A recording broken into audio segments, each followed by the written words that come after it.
Alhamdulillahirabbil alamin. Allahumma shalli wa sallim ala habibika Mustafa ka nabiyina Muhammadin wa ala alihi washabihi asma'in. Amma ba'du. Yang kita hormati Bapak Rektor UMN Dr. Fauzan MPD, Bapak Suparto, Bapak Haris, Bapak Stardi dan Bapak Irwinto, juga Direktur Telkom Bapak Mungkas, teman-teman UMM dan semua yang mendengar yang kami hormati. Ini ngaji itu harus objektif itu jujur. Jadi bisa saja korbannya ayah saya, bisa rektornya, bisa semuanya, tapi korban dengan makna yang bagus. Karena di antara saran Al-Quran, Allah ngendikan kalau belajar atau mencari nasihat atau mencari kebaikan apa saja, itu diistilahkan walau ala anfusikum awil walidaini wal aqrabin, meskipun ketentuan itu merugikan kamu. Jadi ketentuan apapun yang merugikan kita harus tetap kaji, meskipun itu tidak menguntungkan kita. Karena banyak problem, mulai dulu sebenarnya problem itu orang yang wakam da'in yadda'i annahu da'a ilallah, tapi hakikatnya yad'u ila nafsi. Jadi banyak dai yang mengklaim dirinya mengajak ke Allah dan Rasul, tapi sebetulnya hakikatnya mengajak ke kelompoknya sendiri. Saya ini termasuk kiai yang masih orisinil. Artinya orisinil gini, suatu saat atau kapan saja saya kok sudah tidak laku jadi kiai, asal Islam jalan tetap senang, karena nggak penting yang populer saya apa enggak, itu tidak penting, yang penting agama ini tetap jalan. Sama, negara ini harus jalan siapapun presidennya. Ya, ini penting saya utarakan karena perbedaan antara nafsu dan komitmen beragama itu tipis sekali. Sehingga dulu pernah ada cerita, ini bukti keadilan Rasulullah SAW. Pernah suatu saat Nabi itu ngaji, yang ngaji seperti ini. Terus ada pemuda dengan cueknya ngelewati masjid yang sedang dipakai Nabi ngaji. Singkat cerita semuanya ngomel ya, bergumam, celaka betul pemuda itu, ada Nabi ngaji kok tidak ikut ya. Tapi Nabi secara besar hati ngendikan, ini ada di beberapa kitab di Fadhailul Kasbi, keutamaan kerja. Kata Nabi, pemuda itu mau mencangkul di lahannya, jika dia mencari nafkah untuk keluarganya, untuk kebaikannya, maka itu bagian dari ajaranku. Jadi Nabi berbesar hati bahwa kerja seperti itu bagian dari ajarannya. Jadi tidak harus datang ke majelis ngaji. Dan bisa saja yang sedang hadir itu ya orang yang hindari istrinya minta belanja, dari ngaji terus benar dituntut belanja kan gitu.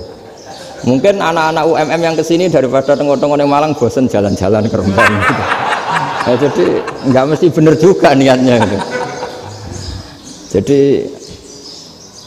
ya sama itu. Jadi kalau di dunia kiai yang masih orisinil itu, nafsu itu benar-benar dilatih. Maka masyhur dalam cerita ada orang perang sama Ali radhiyallahu anhu. Ketika perang ini sangat semangat, tapi ketika orang itu meludahi dan Sayyidina Ali ini tersinggung karena diludahi, Sayyidina Ali langsung angkat tangan, sudah perangnya nggak usah diteruskan, karena saya marah sama kamu sekarang demi nafsu, karena kamu meludahi saya, padahal saya tadi motifnya demi Allah dan Rasul. Jadi sangat tipis bedanya kita emosi karena diri kita dan emosi karena Allah dan Rasul. Sehingga ketika diludahin ini terus beliau mikir, jangan-jangan perang saya karena saya diludahin. Nah, yang hilang dari peradaban modern adalah Allah itu tidak begitu hadir di hati kita. Saya sering cerita di mana-mana, teks hadis itu sebenarnya berbunyi gini, ini hadis sahih. Mangka na yu'minu billahi wal yaumil akhir fal yukrim jarohu. Ada yang fal yukrim jarohu dhaifahu, ada yang fal yakul khairan aw yasmut. Siapa yang iman dengan Allah dan Rasul maka harus memuliakan tetangganya, memuliakan tamunya. Dulu itu ada seorang ulama dipanggil anak muda, dibully terus sekarang. Wahai kiai, datang ke rumah saya. Datang kiai itu. Setelah sampai ke rumah orang itu, silakan kiai kembali ke rumahnya. Saya tidak butuh kiai. Kiai itu dengan riang kembali. Setelah di rumah dipanggil lagi. Pak Yai silahkan datang ke rumah saya. Datang lagi. Ya senyum-senyum kiainya santai. Wah nggak jadi butuh Pak Yai, silahkan kembali lagi. Sampai 3 kali. Oh itu kalau rektor digitukan marah itu. Dosen marah. Kiainya santai. Santai senyum-senyum rileks. Ketika ditanya, kenapa Pak Yai tidak tersinggung? Jawabannya unik. Anak muda, saya ini senang sekali nuruti perintah Allah, disuruh menghormati tetangga. Sehingga ketika Anda manggil ya saya datang. Ketika Anda nyuruh pulang ya saya pulang. Saya senang sekali nyenengkan tonggo. Dan itu perintah Allah, jadi tidak ada hubungannya dengan kamu.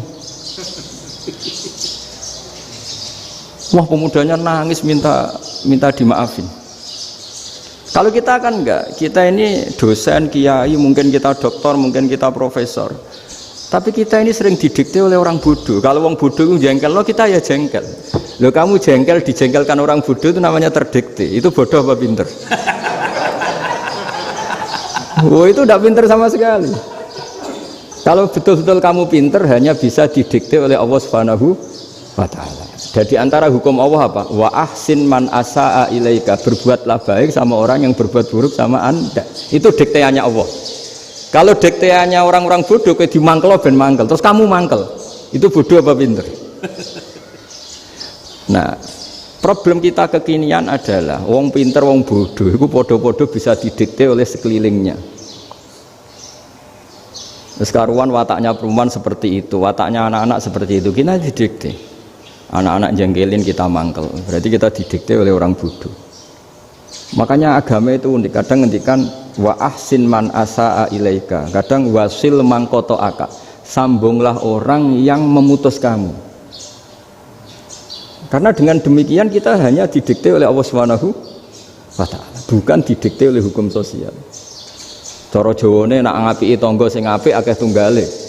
Berbuat baik sama yang berbuat baik pada kita itu, mbok orang fasik ya seperti itu, maling ya seperti itu, sama. Tapi kalau berbuat baik sama orang yang berbuat jelek sama kamu itu baru luar biasa. Dan memang tagnya hadis wa ahsin man asa'a ilaika, berbuat baiklah sama orang berbuat buruk sama kamu. Jadi nggak boleh orang didikte. Makanya ngaji di sini diantaranya saya akan cerita dalam sebuah hadis sahih, dalam hadis hasan yang diriwayatkan Imam Tirmizi, ada kalimat dari Rasulullah SAW. Dawe Nabi, la takunu imma'atan taquluna in ahsanan nasu ahsanna wa in zalamu zalamna walakin watti'u anfusakum in ahsanan nasu an tuhsinu wa in asa'u alla tazlimu. Kamu jangan jadi orang yang mudah diombang-ambingkan oleh orang sekeliling kamu, yaitu kamu mengatakan jika orang baik ke saya akan baik, jika orang buruk ke saya juga akan membalas buruk. Itu namanya Anda didikte. Tapi berkomitmenlah kamu akan berbuat baik meskipun orang lain berbuat buruk. Nah sekarang logika sosialnya begini, kalau di Indonesia itu ada 1000 kiai, ada 1000 profesor yang ingin membenahi Indonesia, rata-rata orang awam itu semau gue, terus mereka mendikte kita, perilakunya agak simpatik, perilakunya jengkelin, terus 1000 profesor ini ikut jengkel, itu kira-kira jadi solusi apa goblok bareng? Sama 1000 kiai ini ikut jengkel, ini jadi solusi apa goblok bareng? Goblok bareng. Nah problem sekarang kita ini biasa didikte orang bodoh. Nah makanya ciri khas orang muslim itu kata Nabi, mangkana yu'minu billahi wal yaumil akhir, jadi baik tetangga karena perintahnya Allah dan Rasul. Pentingnya apa? Bedanya karena berbuat baik ini perintahnya Allah, mbok tonggo apik lah kita tetap apik karena perintahnya Allah dan Rasul. Begitu juga dengan hubungan dengan istri, dengan anak. Mbok bojomu lagi cerewet lah ya tetap apik. Karena dengan cara itu kita hanya tunduk kepada Allah dan Rasul. Tapi kalau kamu, istri saya kalau baik ya saya baik, kalau enggak ya enggak, berarti Anda didikte oleh perilakunya dia. Itu latihan, ya kalau dalam bahasa pondok, latihan jadi wali itu yang paling berat itu. Nabi itu kalau sama orang munafik itu sabarnya Masya Allah. Padahal Nabi berso kalau orang itu orang munafik. Karena dengan cara seperti itu, bahwa kebaikan Nabi pada seseorang itu atas perintahnya Allah dan Rasul, bukan atas nama servis. Kalau Nabi hanya baik kepada Abu Bakar, itu mungkin orang bilang, wis adune wong Abu Bakar baik sama Nabi. Tapi kalau Nabi baik sama orang munafik, Abdullah bin Ubay bin Salul, itu kalau nggak perintahnya Allah dan Rasul itu nggak bisa. Nah ini cobalah berlatih seperti itu, sehingga kita tidak mudah didikte. Ya saya ulang lagi, nggak mudah apa? Didik. Maka di antara kebaikan Allah dan Rasul adalah bahkan orang dolim saja diberi jatah rahmat. Makanya tadi seperti mukadimah yang dibaca Pak Haris tadi, agama ini rahmatan lil alamin. Orang yang dolim saja dapat jatah apa? Rahmat, apalagi yang soleh.